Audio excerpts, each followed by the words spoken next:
안녕하세요. 정치를 쉽게 풉니다. 정치 쉽단. 오늘 발표된 미디어 리얼 리서치 코리아의 여론조사에서 윤석열 국정운영 긍정평가가 18.6%, 부정이 60.8%가 나왔습니다. 자, 이 조사는 스마트폰 앱 기반 패널 조사로 5점 척도로 진행되는 게 특징입니다. 그리고 이 조사 기간은 중앙선거 여론조사심의위원회에 등록된 시기가 올해 2월 16일입니다. 여론조사를 발표한 지 딱 5번째가 되는 신생 여론조사 기간이다. 대부분의 다른 여론조사들은 4점 척도, 매우 잘한다, 잘한다, 못한다, 매우 못한다 이렇게 진행되는데 이 조사 기간만은 5점 척도, 그러니까 매우 잘한다, 잘한다, 보통, 못한다, 매우 못한다로 가운데 보통이라는 중립평가 항목이 들어가서 진행되는 겁니다. 그러니까 잘하는 건지 못하는 건지 모르겠다 또는 판단 내리지 않겠다라는 항목을 넣었더니 윤석열 지지율이 18.6%가 나왔던 겁니다. 자, 그 지지율의 추이를 보면 이렇습니다. 지금까지 5번 조사를 했는데 20대 초반에 있다가 최근 10%대로 떨어졌다. 세부적으로 보면 이번 주는 매우 못한다가 42%, 못한다가 18.8%, 그래서 부정평가가 60.8%가 나왔고요. 매우 잘한다가 6.8%, 잘한다가 11.8%, 그래서 긍정평가가 18.6%가 나온 겁니다. 이 와중에 보통은 20.6%입니다. 다른 여론조사에서는 이 보통들이 양갈래로 찢어져서 나오는 거죠. 결국 30%라는 콘크리트 지층이 이미 무너졌다는 겁니다. 자, 함께 조사된 정당 지지도를 보면 국민의힘이 31.5%, 민주당이 33.4%가 나왔습니다. 그러니까 국힘을 지지하지만 윤석열을 지지하지 않는 사람들이 12.9%가 된다는 겁니다. 즉 우리나라에서 국힘을 지지하는 10명 중에 4명이 윤석열 지지를 철회했다는 겁니다. 이렇게 핵심 지지층이 적으니까 윤석열 간판으로는 총선은 당연히 필패고 탄핵 분위기만 잡히면 한 번에 와르르 무너질 수 있다. 결국 윤석열에 대한 국힘 지지층의 충성도는 낮다라는 게 5점 척도 여론조사로 다시 한번 확인됐습니다. 오늘 주간조선 보도에 따르면 지난 국힘 전당대회 때 김기현이 도와달라고 했다는 전강훈의 주장이 나와 있습니다. 김기현 대표가 전당대회 선거 전 나에게 몇 차례 전화를 걸어와서 1차 경선에서 과반 통과를 해야 하니까 도와달라고 했다. 우리가 돕지 않았다면 절대 1차에서 이기지 못했을 것이다. 그리고 김재원 최고위원 역시 전당대회 전 4등이어서 불안하다며 광화문 3.1절 집회에서 연설시켜달라고 해서 연설하게끔 해줬다. 자, 이것은 전강훈과 국힘 지도부 사이가 쫙 갈라지는 소리죠. 그러니까 지금 현재 국힘 지도부를 구성하고 있는 자들은 자기들이 아쉬울 때는 전강훈에게 도와달라고 요청을 했었고, 그중 김재원은 최고위원 당선의 답례 의미로 공개석상에서 전강훈이 천하통일을 했습니다 라는 립서비스를 했던 겁니다. 그 립서비스가 문제가 돼서 전강훈 세력을 퇴출해야 한다는 당내외 여론이 일어났고, 그것을 맨 앞에서 주장했던 홍준표가 날아갔기 때문에 전강훈도 역시 함께 날려야 한다는 여론이 거세진 겁니다. 여기에 전강훈이 나가라고 하니 나가주겠다며 국힘당과 결별선언을 예고합니다. 그 물밑에서 김기현이 전강훈에게 출당을 요청했던 것으로 보입니다. 그런데 결별선언 대신 공천권 달라고 전강훈은 요구했던 겁니다. 결국 그 사이에 전강훈의 마음이 바뀐 겁니다. 그리고 오늘 이런 뒤통수 치는 발언을 하는 걸 보니까 전강훈은 김기현과 크게 틀어진 것으로 보입니다. 이제부터 진짜 국힘의 버릇을 고쳐주겠? 라는 전강훈의 선전포고의 성격이 있다. 자, 전강훈과 김기현의 내분 양상이 뭐 있거나 말거나 큰 의미는 없는데 전강훈이 어떻게 국힘의 버릇을 고쳐주려 할지는 궁금합니다. 의미는 없지만 보는 맛은 있다. 자, 여기에 김기현이 반응했습니다. 당대표 선거 입후보자로서 도움을 요청하는 것은 자연스러운 일이다. 도움 요청한 사실은 있다. 터무니없는 요구를 해서 거절했다. 전강훈은 향후 공천관리위원장 인선 시 본인의 동의를 받으라고 요구해왔다.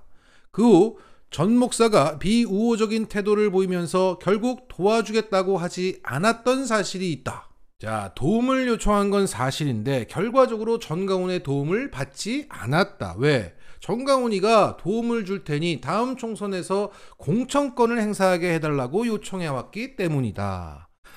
폭로전에 폭로전으로 맞서고 있습니다. 자, 공식적인 국힘 당대표 김기현과 비공식적인 국힘 당대표 전강훈이가 공천권을 두고 싸우고 있네요. 개판의 조짐이 보입니다. 자, 정리하겠습니다. 국힘당은 정치검사를 받아들인 후과를 두고두고 감당해야 할 것입니다. 국힘당은 전강훈의 도움을 요청한 후과를 두고두고 감당해야 할 것입니다. 오늘 국회 환경노동위 국힘 간사이자 노동특위위원장인 이미자 국힘 의원은 원내대책회의 자리에서 69시간 관련해서 이렇게 말했습니다. 주 69시간 제도는 문재인 정부에서 만든 제도다. 자, 이런 기가 막힌 논리에 시민들의 댓글이 폭발했습니다. 문재인 정부에서는 주 40시간이 기본이고 추가 근무 포함해서 52시간인데 뭔 소리야? 문재인 정부 주 52시간 제도에는 유연 근무 제도는 있었다. 국짐과 두창은 이런 거 무시하고 근로자들은 일을 더 하고 싶다느니 신나게 까다가 이제 와서 여론 역풍 맞으니까 다시 문정부를 소환하고 있는 모습이다. 결국 주 52시간 제도는 균형적으로 잘된 제도이고 손댈 필요 없었다는 증거다. 자, 지금 논란이 되고 있는 전세 사기, 사태 등 뭐만 문제가 있으면 문재인 정부 탓을 하고 있습니다. 그런데 누가 봐도 지금의 정부 여당에서 만든 69시간 제도까지 문재인 정부 탓으로 돌리면서 본인들이 무능하다는 것을 스스로 인증하고 있습니다. 그리고 오늘 조선일보는 문재인의 탈원전 때문에 한전에 26조 손실을 또 안겼다는 단독 기사를 냈습니다. 자, 여기 달린 댓글 수를 봐도 지금 이 보도에 조회수가 많다는 것을 알 수 있습니다. 자, 이 기사의 핵심은 문재인 정부 초기 탈원전 정책을 발표하면서 신고리 5, 6호기 건설이 미뤄졌다.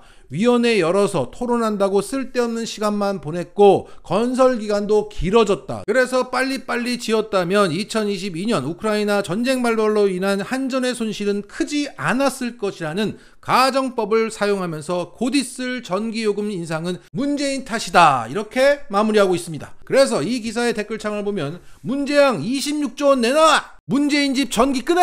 뭐 이런 댓글들로 가득합니다. 자, 팩트는 문재인 정부에서 노후화된 월성 원전만 멈췄고 나머지 원전은 그대로 돌아갔습니다. 그리고 만약 신고리 5, 6호기를 빨리 지었다면 우크라이나 전쟁이라는 돌발 변수로 인한 손실은 크지 않았을 것이다. 이런 가정법으로 공격하는 것은 얼마든지 가능합니다. 예를 들어 이런 거죠. 윤석열이 취임 초기 탈중국 발언을 하지 않았다면 대중국 무역수지 적자폭은 땡땡억 달러 줄었을 것이고 지금의 14개월 전체 무역수지 적자폭은 크게 개선되었을 것이다. 그리고 윤석열이 지난 여름 휴가 때 펠로시를 만났다면 지금처럼 IRA법으로 우리가 땡땡억 달러를 손해보지 않았을 것이다. 얼마든지 비판이 가능합니다. 자, 결국 조선일보가 하고 싶은 진짜 말은 전기요금이 크게 인상되는데 윤석열 욕하지 말고 문재인 탓하라는 겁니다. 그리고 이런 정보가 있습니다. 한국, 일본에 이어 세계 두 번째로 원전 빨리 짓는다. 평균 56개월 걸린다. 그런데 최근 20년간 건설된 원전의 세계 평균 공사 기간은 190개월이다. 자, 남들은 원전 한 기 짓는데 15년이나 걸리는데 우리는 5년 만에 짓고 있다는 겁니다. 이게 정상입니까? 그들은 무능해서 오래 걸리는 것이고 우리와 일본은 유능해서 빨리 짓는다는 겁니까? 외국은 사회 공론화 과정, 토론, 설계, 건설까지 15년이 걸린다는 겁니다. 이게 바람직한 거죠. 제일 빨리 짓는 일본은 이미 터졌잖아요. 그리고 우리나라 노원전이라고 하는 그 월성 원전은 벽에 금이 가고 그 냉각수가 흘러나오지 않습니까? 그런데 여기다 대고 빨리 지었다면 돈 벌었을 텐데 우리가 전기요금을 덜 냈을 텐데 라는 분노가 과연 합당합니까? 자, 그리고 한 가지만 더 짚고 마치겠습니다. 오늘 조선일보 사설을 보면 이런 제목을 뽑았습니다. 6.25 때 우리 도와 살려준 나라들의 야당이 민주당 같았다면, 자, 이게 무슨 소리냐? 이 얘기는 현재 윤석열의 우크라이나 군사 지원 발언으로 파장이 엄청난데 민간인의 대량 학살이 난다면 군사 지원을 하겠다고 말했다. 그걸 민주당이 비판하고 있는데 그럼 너희 민주당은 민간인들이 죽어나가는 상황에서도 돕지 않겠다는 말이냐? 라며 이 상황을 모면하고자 펼치는 그들의 반대 논리였던 겁니다. 쉽게 말해 너희 민주당은 우크라이나 국민이 죽어나가는데도 피도 눈물도 없냐? 측은지심을 가져라! 뭐 이런 소리입니다. 야, 우리나라 사람들 길거리에서 159명이 죽었는데 그 유족들까지 완전히 정치적으로 생매장시켰던 이들이 갑자기 다른 나라 국민에게 측은지심을 느끼지 못하냐고 따지고 있는 게 정말 어처구니가 없습니다. 자, 정리하겠습니다. 우리나라가 망한다면 그건 언론 때문이고 우리나라가 흥한다면 그건 언론개혁 때문입니다. 마치겠습니다.